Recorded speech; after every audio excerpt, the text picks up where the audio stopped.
परमात्म्याने आपल्याला सांगून ठेवले आहे, की तू माझा व्हावास असे तुला वाटते आहे ना, मग तू प्रपंच अतिदक्षतेने कर. प्रयत्नाला कधी मागे पाहू नकोस, पण फळ देणारा मी आहे, ही भावना ठेवून तू वाग. जी परिस्थिती येईल त्यात समाधान बिघडू देऊ नकोस आणि मी जे सांगतो ते औषध घे. ते तुला सर्व रोगातून मुक्त करील आणि ते औषध जर कोणते असेल, तर ते माझे नाम हे होय. त्या नामाचा खरोखर तुम्ही अभ्यास करा. तुम्ही सर्वांनी असा निश्चय करा, की नामाशिवाय जगणे हे खरे नाही.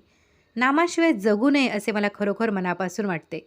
नामावरची निष्ठा कसे काम करते, हे निष्ठेने नाम घेणाऱ्यालाच कळेल. नामाचे प्रेम ज्याला लागेल त्याच्यामागे परमात्मा उभा राहिला, हे अगदी सत्य सत्य त्रिवाचा सत्य सांगतो.